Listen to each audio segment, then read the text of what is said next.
Suatu hari, seorang bocah berusia 4 tahun, agak tuli dan dianggap bodoh di sekolah, pulang ke rumah dengan membawa sepucuk surat dari gurunya.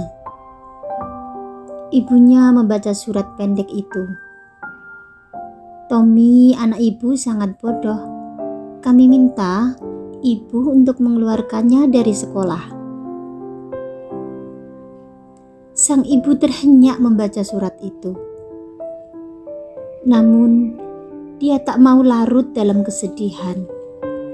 Tekad yang kuat justru muncul dalam hatinya. Dia ingin membuktikan bahwa anaknya tidaklah seburuk yang tertulis dalam surat itu. "Anak saya Tommy bukan anak bodoh. Saya sendiri yang akan mendidik dan mengajar dia." Ibu hebat ini adalah Nancy Matthew Edison.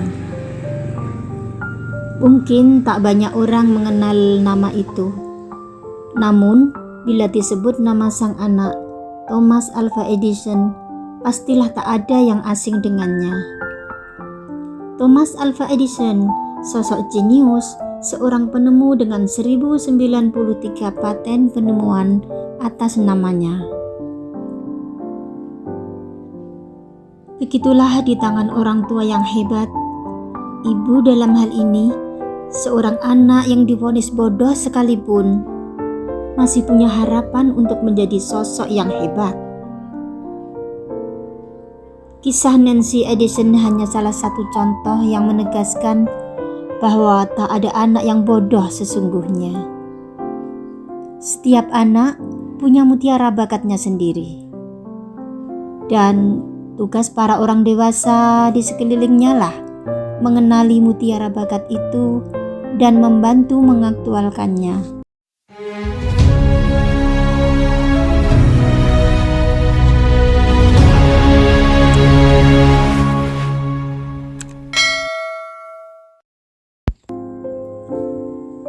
Assalamualaikum sahabat. Jumpa lagi dengan Sakinah Corner, channel yang fokus pada tema-tema pernikahan dan keluarga. Kali ini, saya ajak para sahabat membahas sebuah tema mengenai orang tua idaman. Siapakah sih orang tua idaman itu? Dan apa saja syarat agar bisa menjadi orang tua seperti itu? Sahabat, bila banyak orang tua menginginkan anak-anak mereka menjadi anak idaman, tentu penting juga para orang tua ini menyiapkan diri menjadi sosok orang tua idaman.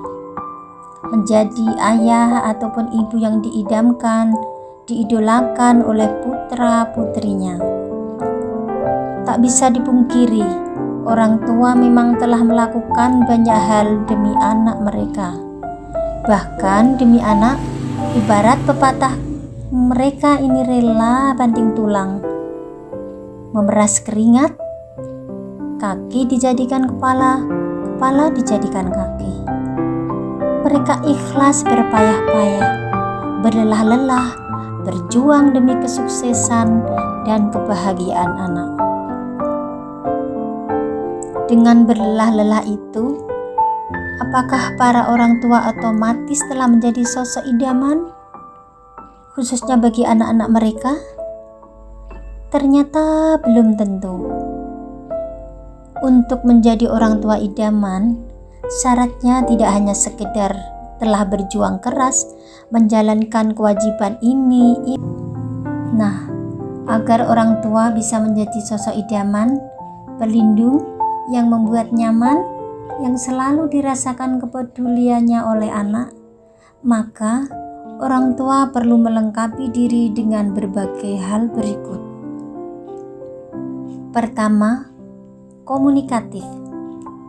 Kemampuan membangun komunikasi yang baik dan berkualitas sangat dibutuhkan para orang tua agar mampu menyampaikan berbagai keinginan kepada anaknya dengan tepat.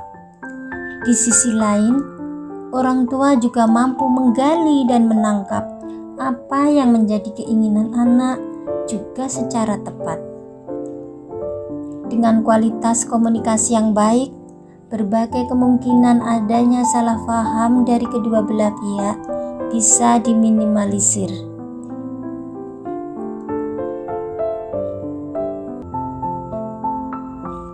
Kedua, mampu menjadi tauladan. Agar orang tua bisa menjadi sosok idaman yang tak boleh dilalaikan adalah kesungguhan mereka menjadi tauladan bagi anak-anaknya. Anak-anak adalah peniru yang baik. Ini tidak hanya berlaku bagi anak usia balita. Mereka akan lebih mudah menyerap berbagai nilai, ajaran, sikap yang diajarkan orang tua melalui praktek yang mereka dapati dari orang tua itu sendiri. Saat anak melihat antara apa yang disampaikan orang tua sama dengan apa yang dilakukan, menyatunya kata dan perbuatan, maka proses internalisasi nilai-nilai itu lebih mudah menemukan pintunya. Namun, bila anak-anak melihat apa yang diucapkan orang tua beda dengan apa yang dilakukan, maka penanaman nilai-nilai itu telah menemukan alasan kegagalan semenjak awal. Misalnya, orang tua mengajarkan tentang pentingnya berlaku jujur, namun ternyata mereka sendiri sering berbohong. Ketiga, memiliki cinta yang besar. Bahasa cinta adalah bahasa universal, dibutuhkan oleh semua orang. Saat orang tua memiliki cinta yang besar pada anak, dan kemudian anak merasakan limpahan cinta tersebut, sejatinya rajutan atau anyaman berbagai perasaan yang lain pun mulai terjalin. Ada rasa sayang, rasa peduli, rasa percaya, tanggung jawab, dan sebagainya. Dengan rasa cinta yang besar, orang tua akan berupaya mendampingi anak mewujudkan impian dan cita-citanya. Dengan cinta yang besar, orang tua akan berusaha menggali mutiara-mutiara bakat dan potensi anak yang boleh jadi masih terpendam dalam, sehingga butuh kesabaran, kejelian, dan bahkan pengorbanan. Cinta yang besar pula yang menggerakkan para orang tua di tengah berbagai keterbatasan tetap bersemangat membangun impian tentang kesuksesan anak-anak mereka. Cinta yang besar pula yang menggerakkan Nancy Matthew Edison ingin membuktikan bahwa sang anak tak pantas diremehkan. Nancy ingin membuktikan bahwa anaknya terlalu pintar sehingga sekolah tak siap menampungnya sebagai siswa. Sepeninggal ibunya Thomas Alva Edison, dalam autobiografinya mengakui kehebatan sang ibu ini.